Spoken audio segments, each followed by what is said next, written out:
xafladdan ayaa waxa soo qaban qaabiyay ururka xaafadaha bariga magaalada Gabiley waxaana lagu qabtay gudaha magaalada Gabiley xarunta gobolka Gabiley ujeedka xafladdan ayaa daarnay sidii dhalinyarada magaalada Gabiley looga baajin lahaa tahriibta iyo mukhadaraadka sidoo kale loogu dhiirigelin lahaa salaada barashada quraanka kariimka iyo cilmiga diinta islaamka waxaana munaasabadan faahfaahin ka siiyay shacabka iyo ardayda kala duwan ee ka soo qayb gashay gudoomiyaha ururka xaafadaha bariga magaalada Gabiley Ali Yuusuf Ali sidoo kale waxa goobjoog ka ah xafladdan xildhibaan Maxamed Amiin Cumar Cabdi oo kamid ah xildhibaanada ugu firfircoon golaha deegaanka degmada Gabiley isla markaana ka shaqeeyay inta badan arrimaha bulshada waxaana ka faa'iideysanaya kulankan arday tiro badan waalidiin qaybaha kala duwan ee xaafadaha bariga magaalada Gabiley iyo waliba bulshada magaalada Gabiley ururkan ayaa urur loo aasaasay wax ka qabashada dadka danyarta ah ee liita ku nool gudaha magaalada Gabiley iyo sidoo kale in dhalinyarada iyo ardayda lagu dhiirigeliyo barashada culuumta diinta islaamka ururkan ayaa dhaqaalaha u isticmaalo jeebkooda ka ururiya waana urur miisaan ku leh bulshada gobolka Gabiley gaar ahaan magaalada Gabiley haddaba qurba joogta ka soo jeeda gobolka Gabiley ganacsatada iyo cid kasta oo jecel inay walaalahooda danyarta caawiyaan fadlan la soo xidhiidha ururkan oo fadhigiisu yahay magaalada Gabiley gaar ahaan bariga magaalada Gabiley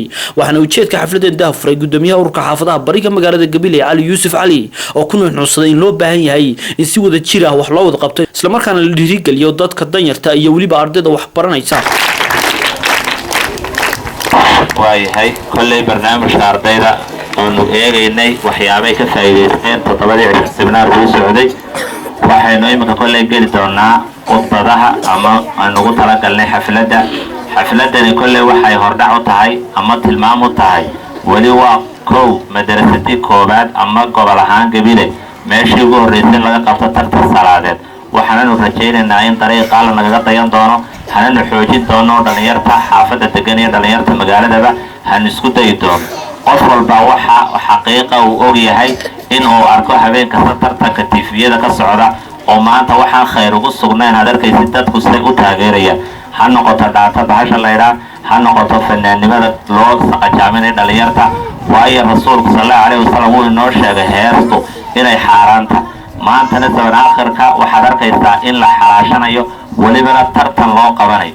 innagana waxaad arkaysaa diinta haddii la yiraahdo tartan ama waxaa loo qabto in la oranayo wadaadada lacag ku cunayo ciyaarka yarna waxaad arkaysaa halkaa ardayda yar hortaada 6 jir ama 5 jir aan ku tilmaami karo waxay akhrinayaan maanta qofku wuxuuna garanay waayo qofku kolku soo tooso ilaa markuu magaalo u baxayo digriyo duca ayuu rasuulku inoo sheegay haddaad suuli galaysid haddaad ka soo baxaysid haddaad wada maraysid haddaad suuqa tagaysid xitaa haddaad dharkaaga xiranaysid duco iyo adkaar baa soo aroorto waayo ilmaha haddii bayska laga dhisi waayo xalka hoose waxa uu ka jabayaa xaggiisa sare oo waad arkaysaa maanta inay hooyooyinka qaarkood ama aabuu ku farxayo ilmaha dhacdada si fiican ama heerta u saxay inuu taageerayo oranayo ilaahow inanteedoo kalena sidaa ka dhig waayo waa nasiib daro ilmahaaga inaad maanta aad u qorshaysid inantaad intaa kusoo tabacaysay inay 900 oo indhood hortooda ay dharka kula baxdo kolka waxa weeye kolley barnaamijka waxaan ugu talagalnay inta daawanaysa iyo inta u gudbi doona hadday tahay TV-yada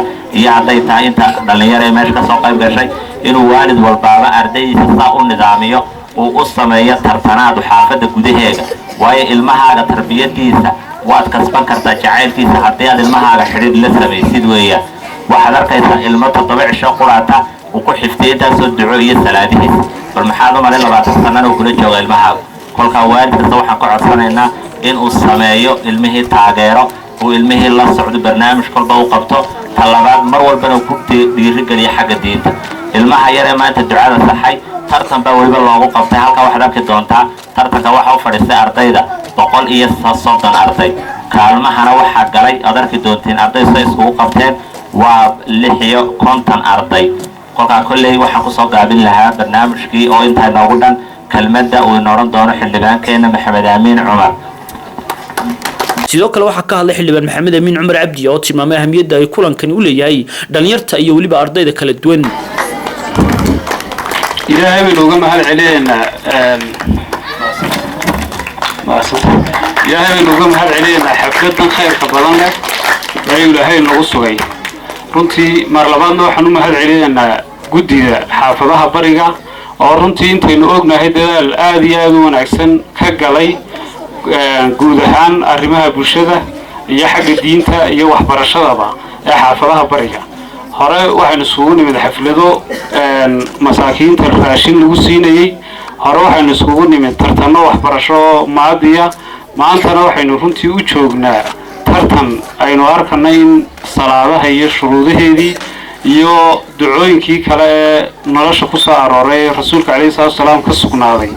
lagu barayo ardayda oo runtii u ah aasaas nolosha inagu runtii dad islaam waynu nahay oo ilaahay subxaanahu wa tacaala ayad qur'aan waa kaynagu leh wamaa khalaqtu jinna wal insa illaa liyacbuduun jinka iyo insigaba umaanaan abuurin ilaa inay caabudaan mooyaane runtii cibaadaduna waxay asal u tahay waxa asal u ah salaada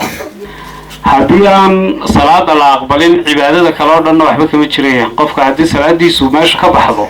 soonka iyo sadaqada iyo acmaasha kale oo dhan uu sameeyo waxba kama jirayaan ahmiyadda koowaad inay salaadu yeelato iyo shuruudaha salaada in ardayda la xafisiiyaan aad iyo aad bay muhiim u tahay alxamdulilah runtii waa sida uu caliba ka hadlay tartarno aan macno badan ku fadhiinoo xagga maadiga iyo dunida la xidhiidha unbaa inta badan la qabtaa tartamada diiniga ah ee qofka noloshiisii aakhiro runtii sugaya aad buu yartahay iminka in la dhiirigeliyaana runtii aad iyo aad bay muhiim u tahay tallaabada ay madarasada iyo guddida xaafadaha barigu samaysay waa tallaabo aad iyo aad ku dayasho u mudan tartanno maadiya iyo tartanno kubadda cagta iyo tartanno heesoo qofku noloshiisii ku waayaya baynu inta badan tiifiyada kala soconaa runtii alxamdulilah waxa weeye in arday yaroo da-doodu intaa leeg tahay maanta iyagoo halkaa ducadii iyo shuruudihii salaadaiyoba ka xafisan oo la xafisiiyo muddo weliba 7 cisho ah lagu xafisiiyo waa tallaabo aad iyo aad ugu dayasho mudan ardayda kale iyo madarasadaha kalena runtii inay ku daydaan baan rajaynaa waalidka xaafadaha bariga runtii waxaan aad iyo aad uga codsan lahaa waxa weeye guddigaasi uu hormoodka u yahay cali runtii samir badan iyo dhabaar adayg fara badan bay wanaajinta danta ummadda ama danta xaafadaha bariga ay u sameeyeen runtii waan dareemanaayo mutadaawacnimay shaqada ku wadaan dharaar iyo habeenba hawsha ay gacanta ku hayaan waa hawl ay mutadaawacnimo u wadaan inuu mushahar ku qaadan idinkuna markaa intii karaankiina inaad garab istaagtaan baan runtii aad iyo aad u jeclaan lahayn waayo waa dareemaysaanoo de mas-uuliyad weyn weeye in xaafadaha waxa weeye masaafada intaa leeg isku jira la kafaalo qaado dadkooda masaakiinta laga warhayo dhalinyaratooda iyo akhlaaqdooda laga warhayo waxbarashadooda iyo halkay marayso laga warhayo amnigooda intaaba waa intii dawladda qaban lahayd iyagoo dhalinyaro inay isku xusaareenno waa arrin aad iyo aad u muhiima ilaahayna ha ka abaaliyo idinkana waxaa idinka rajaynaynaa runtii inaad ku howlgashaan annaguna intii karaankayaga runtii waanu ka howlgeli doonaa ilaahayna ha ka abaal mariyo ajar iyo xasanaad fara badanna ilaahay uga qoro aad iyo aad baad u mahadsantihiin asalaamu calaykum waraxmatullahi wabarakaatu وجعفر عول هريري كالسن تي في مقالة قبلي